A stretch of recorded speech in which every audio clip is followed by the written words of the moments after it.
It was an exciting week back. I think just about everybody in Kentucky had a visit up there with us this week, and it was very, very busy with back-to-back meetings with constituents and other groups talking about legislation that we're looking at. We had a heck of a first week, obviously, and we probably should have just adjourned, sine die right there, and gone on home.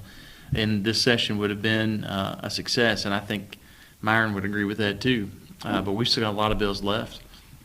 The week's tone was sort of set by the governor's remarks Wednesday night, his State of the Commonwealth address, where he talked about a number of different things. Pensions and tax reform featured prominently in his address.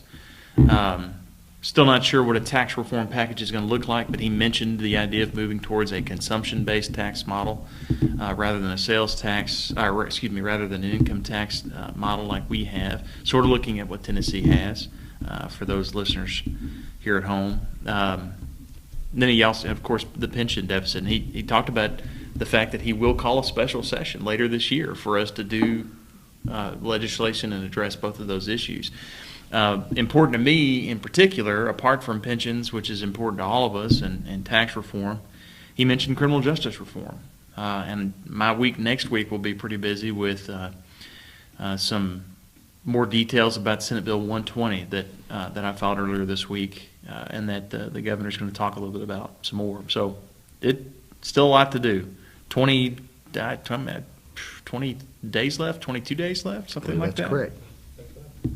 President Dossett, on the House side, what's been going on your side? Well, as Whitney mentioned, this week has felt as if it was my very first week that I was in Frankfurt. Just a whirl of things going on. Of course, offices being moved and going through a lot of the process of getting things organized and straightened out. A lot of visitors in, going over some different information, reaching out to us as legislators.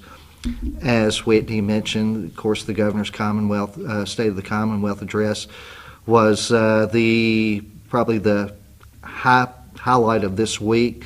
Getting that read from him of what direction he's wanting to go in, and it looks like he's got a bold agenda, and I'm glad of that.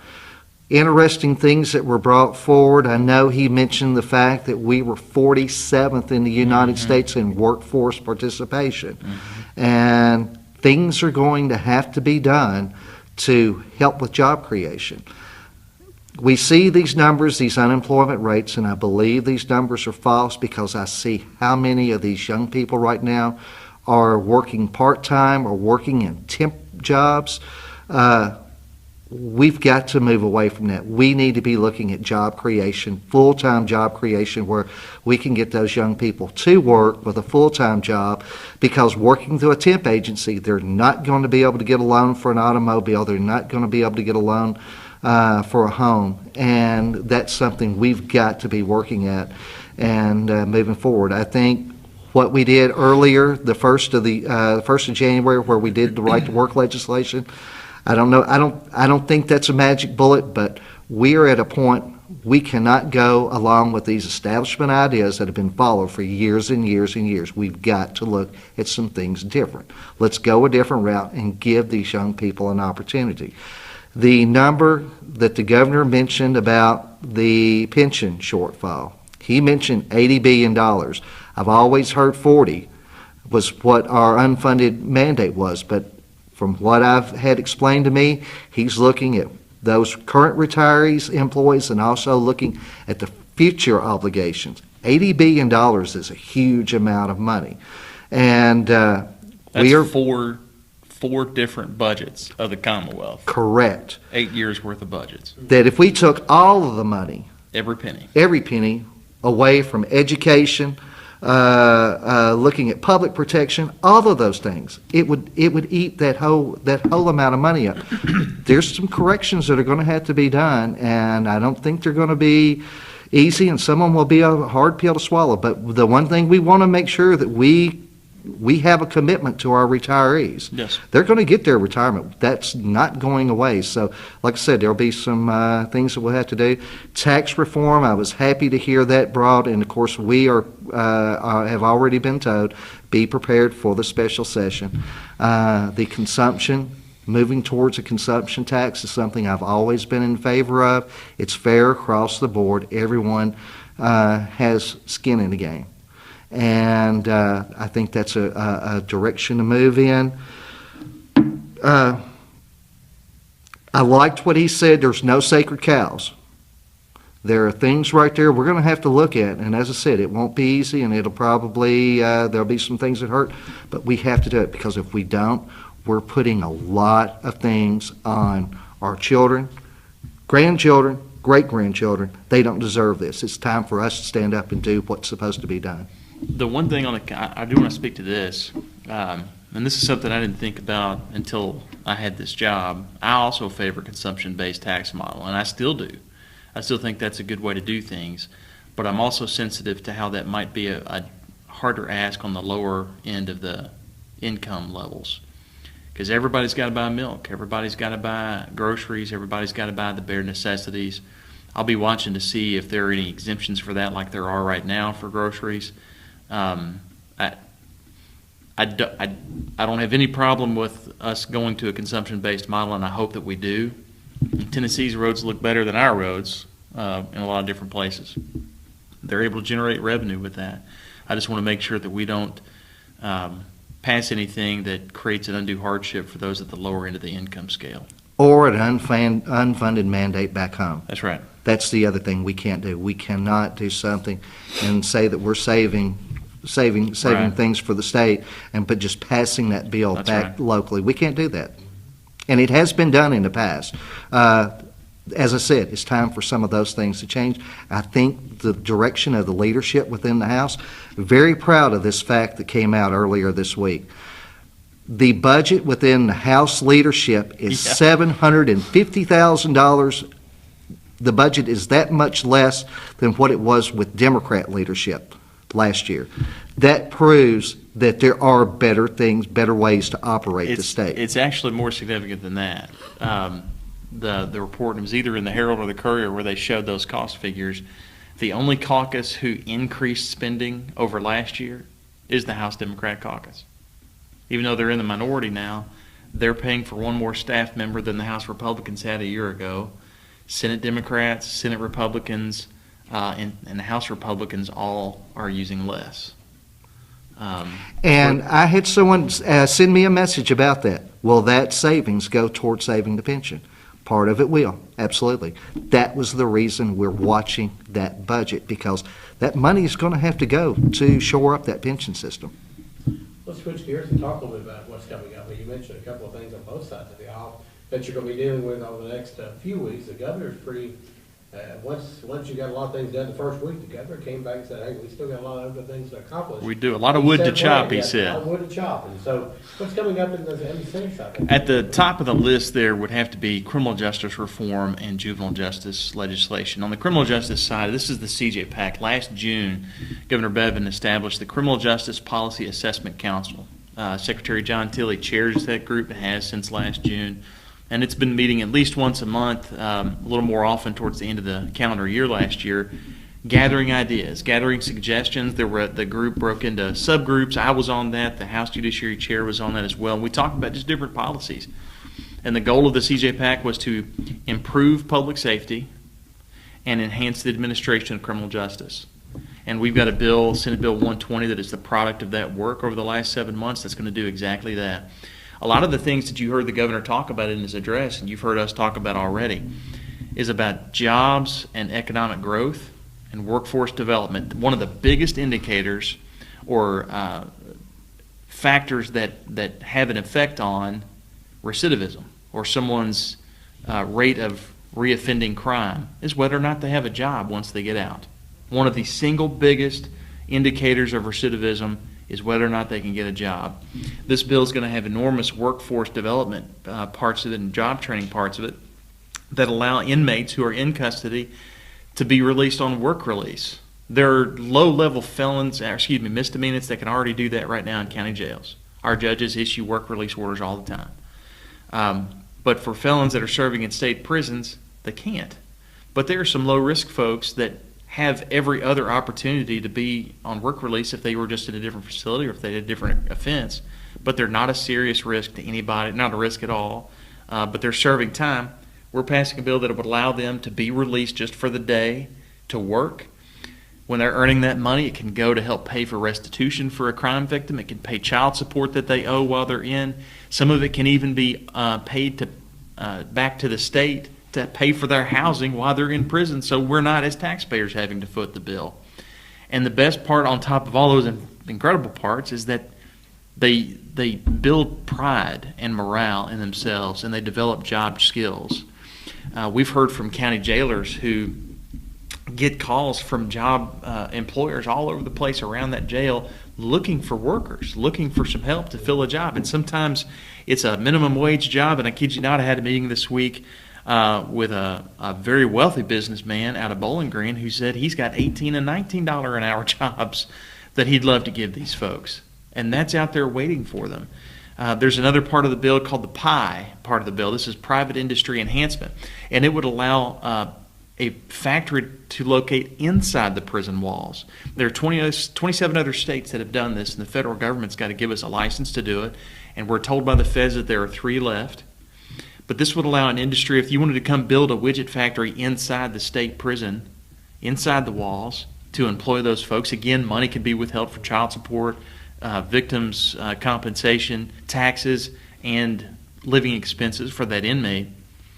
And it also makes sure that that widget factory inside the wall doesn't compete with a widget factory outside the wall. We're not taking away a job from someone who hasn't broken the law.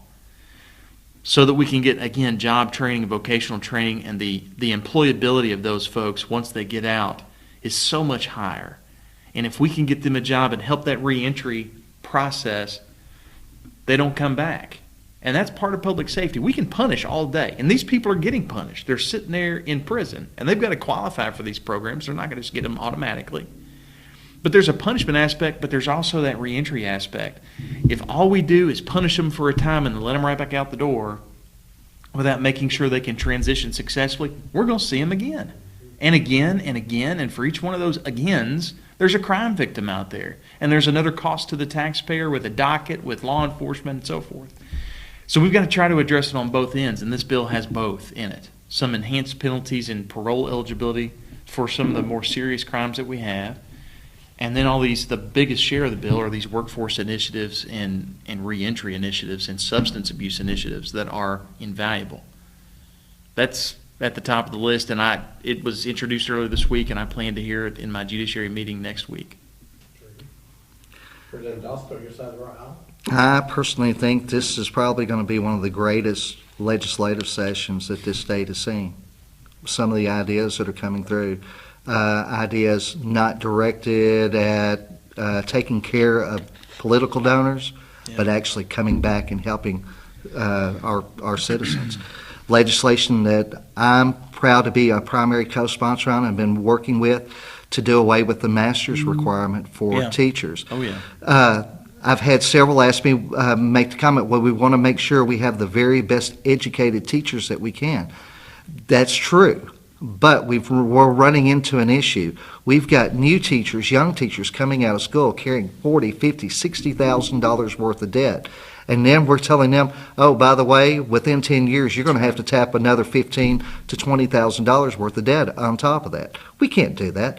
We're losing those teachers, good teachers. They're leaving here before they get to that mark, get to that 10-year point and going either to Tennessee, the surrounding states, because there are only 3 other states here in the United States that requires this. I didn't know that. So this is going to come back and benefit our local school districts. We'll allow them to set up the training.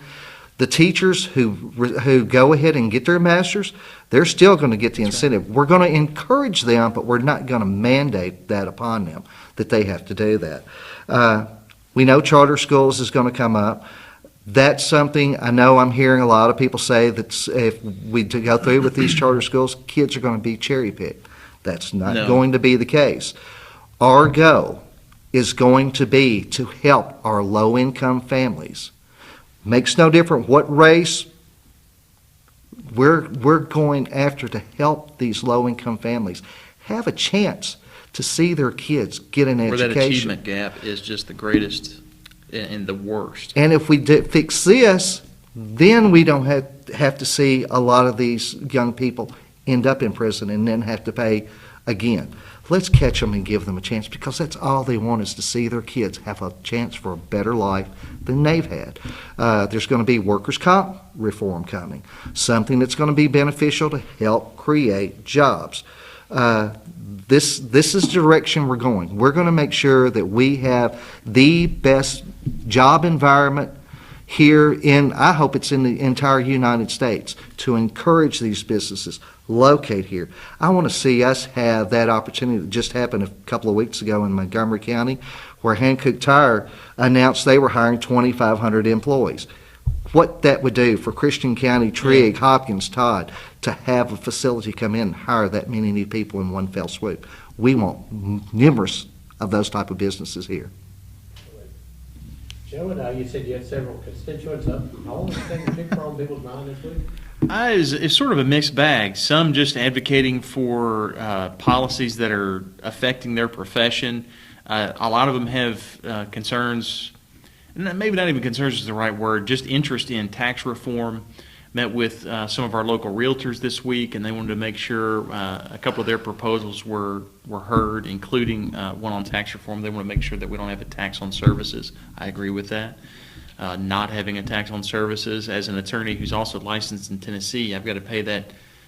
Even if I don't practice in Tennessee in a calendar year, I'm still paying $400 a year to Tennessee, and that's got to come out of my Kentucky revenue to pay for that.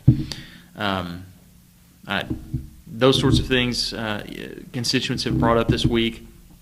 Other than that, they're just up to watch things and lobby on other issues. We had city night this week, so we have a lot of local officials from different communities.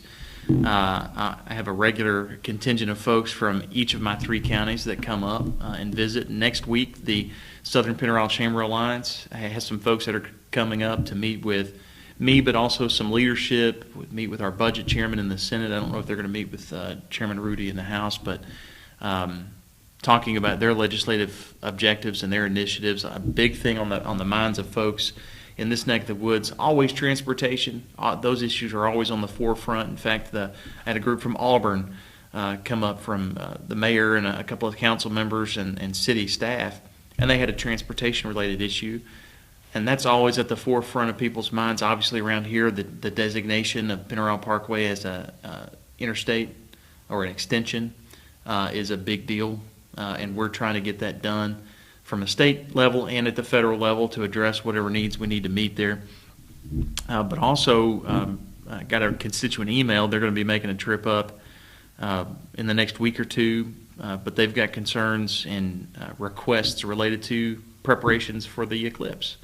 And so that's on everybody's radar around here anyway. And we're doing our best to put it on everybody else's radar over the course of the next several months. Obviously, we've heard that many tens of thousands of people are going to be making their way down to our neck of the woods come August 21st, and we'd like to make sure we're ready for when they get here. But, that's the beauty of the legislature. Our doors are always open, and we take every meeting we can get. And I believe I can speak for Myron and the other legislators, constituents take precedence over everybody else that's got a request to see us. And our staffs up there know that are handling scheduling and things. But it's great to spend time with constituents. I'd much rather spend time with constituents than the lobbyists and everybody else that wants a piece of your day for some issue that's on their radar. It's nice to see people from home, especially from us, because it's a long way. So we're tickled to death to have them and encourage people to come up there. School groups. Next on Thursday, when the Southern Pennyroyal Chamber Alliance is coming up, Hopkinsville High School Tiger Band will be up on Thursday. State champions. 4 years now, I've watched somebody else recognize their high school marching band as a state champion, and it tickles me to death to be the one to get to do it this year. So excited to have them come up. They're going to take a tour and spend the day up at the Capitol, but what a treat. I just can't wait to have them up, and all that part of the job is one of the most fun parts. And I've had a lot of the same visitors that Whitney's had. Of course, we had realtors up from here at home. I had officials from Madisonville that were up, probably discussing some of the same transportation issues that Whitney was mentioning. A leadership group from Leadership Hopkins County was up, and was able to spend some time, and they were asking questions. How do we get involved in politics if we decided we want to run for office? I love being able to hear young people ask that question, because there will come a time, my time's going to come to an end here, and I want someone else, No. a young person that decides to go for that, because it will be their time. They'll be the ones raising families and needing to participate in this. Of course, next week we've got family resources coming That's up. right. I've got Some pages lined pages up, yeah. that'll be there. My phone has rang off the hook. We still get constituents calling us here from home asking for our help on different issues, and mine's been ringing all week long. Yeah. And I try to do my best to reach out and help them. Sometimes when they come to us, they feel like that we're their last resort. And I try to make sure, and I know Whitney does the same, we try to make sure they know that we're listening to them. Sometimes we can't always be the one that helps them, but we are there, and that's what they put us in office, is to try to do everything we can. I want to mention and give a special shout out to the staff out at PAD. I had a constituent call or email in the last week and a half or so, and I forget what the condition was, and that's not relevant necessarily, but they had to get to Louisville to a specialist, and they didn't have any transportation to get there, and it was time sensitive, and they were really ill and in need of getting this doctor visit.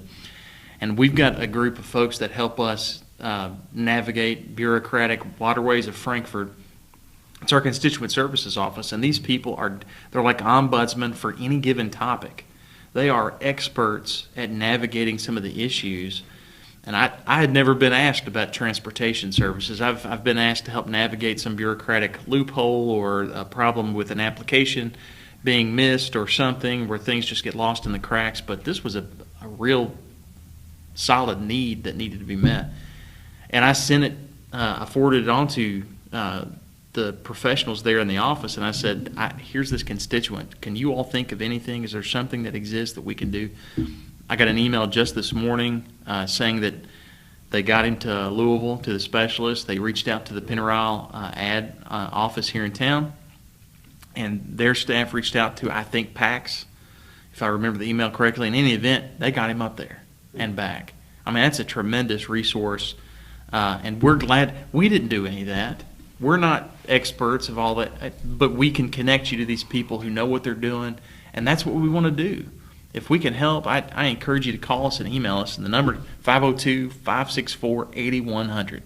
502-564-8100. Call us. And if we can help in any way, please let us know. There has been so many times I've had people reach out to me, health insurance issues. Oh, yeah. Things That's probably at the top of the list. That scares those families to death. And those individuals that work in constituent services, and it's the same with our legislative aides, Yeah. they're the reason that we're able to stay in office, that we get reelected. They do so much for us, and we're able to point people in the right direction. And I try to make sure that I bring them up and tell, whenever a constituent gets their problem solved, it doesn't all go to me. It goes to those people in Frankfurt that do so much for us. And God bless them, because they're terrific. They help a lot of people every single day. They are just amazing people.